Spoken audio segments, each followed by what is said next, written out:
اللہ الرحمن الرحیم۔ عزیز طلبہ السلام علیکم۔ آج ہم پڑھنے جا رہے ہیں 7واں سبق، جس میں ہم پڑھیں گے شفیع عقیل کا تعارف۔ تو آئیے سبق کا آغاز کرتے ہیں۔ عزیز طلبہ، شفیع عقیل 1930 میں پیدا ہوئے تھے اور 2013 میں ان کا انتقال ہو گیا تھا، یعنی 1930 میں وہ پیدا ہوئے تھے اور 2013 میں ان کا انتقال ہو گیا تھا۔ شفیع عقیل لاہور کے قریب واقع ایک گاؤں تھینا میں پیدا ہوئے۔ یہاں عزیز طلبہ MCQs اور شارٹ کوسچن کو وہ ہم سامنے رکھیں گے کہ شفیع عقیل لاہور کے قریب کس گاؤں میں پیدا ہوئے تھے، تو اس کا جواب ہوگا وہ گاؤں تھا تھینا میں پیدا ہوئے۔ وہ ایک معروف صحافی، ادیب اور شاعر تھے۔ ان کی کوالٹیز کیا ہیں؟ ایک وہ معروف مشہور صحافی بھی تھے، ادیب بھی تھے اور اس کے ساتھ شاعر بھی تھے۔ ناسازگار حالات کی وجہ سے، نامناسب حالات کی وجہ سے یا مالی حالت اچھی نہ ہونے کی وجہ سے اعلیٰ تعلیم حاصل نہ کر سکے۔ ملازمت کے ساتھ ادیب فاضل اور منشی فاضل کے امتحان پاس کیے۔ یہ امتحانات انہوں نے ملازمت کے ساتھ کون کون سے امتحان وہ پاس کیے ہیں؟ ادیب فاضل کا امتحان اور منشی فاضل کا امتحان انہوں نے ملازمت کے ساتھ وہ پاس کیا ہے۔ یہ بھی یاد رکھنا آپ نے۔ 20 سال کی عمر میں لاہور سے کراچی چلے گئے۔ ان کی عمر 20 سال تھی اور انہوں نے وہ لاہور سے کراچی چلے گئے اور مجید لاہوری کے رسالے نمکدان سے وابستہ ہو گئے۔ وابستہ کے معنی منسلک ہونے کے ہیں، اور آپ نے یہ 2-3 چیزیں اس میں عزیز طلبہ وہ پائی گئی ہیں MCQs اور شارٹ کوسچن کے حوالے سے، تو وہ آپ نے یاد رکھنی ہے۔ جب وہ لاہور سے کراچی منتقل ہوئے تو ان کی عمر کتنی تھی؟ تو اس کا آنسر ہوگا 20 سال۔ ٹھیک ہے، وہ کہاں سے کراچی منتقل ہوئے تھے؟ تو اس کا آنسر ہوگا لاہور۔ اور 20 سال کی عمر میں وہ لاہور سے کہاں منتقل ہوئے تھے؟ تو اس کا آنسر ہوگا کراچی۔ اور کراچی جا کے وہ مجید لاہوری کے رسالے کا نام بھی آپ نے یاد رکھنا، اس کا نام تھا نمکدان، اس سے وہ وابستہ رہے۔ بعد ازاں اس کے بعد اخبار جہاں اور روزنامہ جنگ سے منسلک ہو گئے۔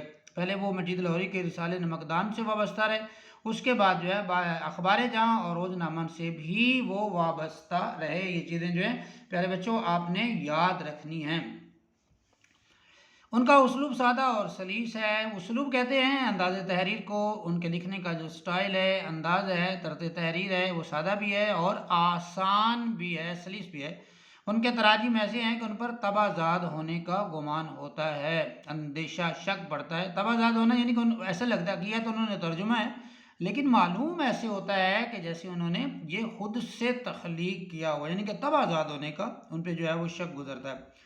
ان کا زیادہ تر کام لوک داستانوں پر مشتمل ہے۔ انہوں نے جو کام کیا ہے، زیادہ تر کام انہوں نے لوک داستانیں لکھی ہیں، انہوں نے لوک کہانیوں کے تراجم بھی کیے ہیں۔ مختلف لوک داستانوں کو اردو میں منتقل کر کے انہوں نے ایک بڑی ثقافتی اور علمی و ادبی خدمت انجام دی ہے۔ انہوں نے کیا کیا ہے؟ انہوں نے مختلف لوک داستانیں ان کو اردو میں منتقل کیا ہے، اور ان کا یہ منتقل کرنا ان کا ایک بڑی ثقافتی اور علمی خدمت اس کو قرار دیا گیا ہے۔ آگے عزیز طلبہ ہے کہ ان کی تصانیف و تالیفات، ان کی تصانیف ہیں اور پھر تالیفات ہیں۔ تصنیف خود سے تخلیق کی ہوئی، خود لکھی ہوئی، جس کو وہ تبعزاد آپ کہہ رہے ہیں، لکھی ہوئی چیزیں ہیں، اور تالیفات ہوتی ہیں جو مٹیریل مواد ہم دوسروں کا اکٹھا کرتے ہیں، مضامین یا کچھ چیزیں لے کر وہ کتابی شکل اس کو دے دیتے ہیں، تو وہ تالیفات ہوتے ہیں۔ اس کے لکھنے والے کو مؤلف کہتے ہیں اور تصنیف کرنے والے کو ہم مصنف کہتے ہیں۔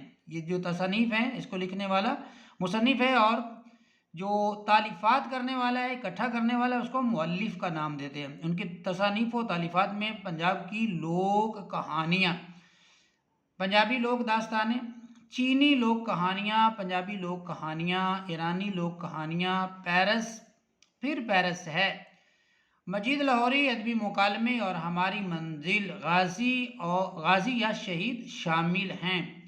ان کی ایک تصنیف پنجاب رنگ پر انہیں رائٹرز گلڈ کی طرف سے انعام بھی ملا۔ ان کی جو تصنیف ہے آپ نے یاد رکھنا ہے کہ ان کی کس تصنیف پر انہیں وہ رائٹرز گلڈ کی طرف سے انعام ملا تھا، تو اس کا نام ہوگا پنجاب رنگ۔ تو رائٹرز گلڈ ایک ادارہ ہے جو 1959 میں جو ہے وہ قائم ہوا تھا. اس کا پہلے بھی ایک لیسن میں چیپٹر میں تذکرہ ہو چکا ہے. آپ کراچی میں مقیم اور بطور صحافی روزنامہ جنگ سے وابستہ رہے. جو ہے شفیع عقیل جو ہے کراچی میں مقیم رہے. قیام ان کا کس جگہ پہ تھا؟ کراچی میں.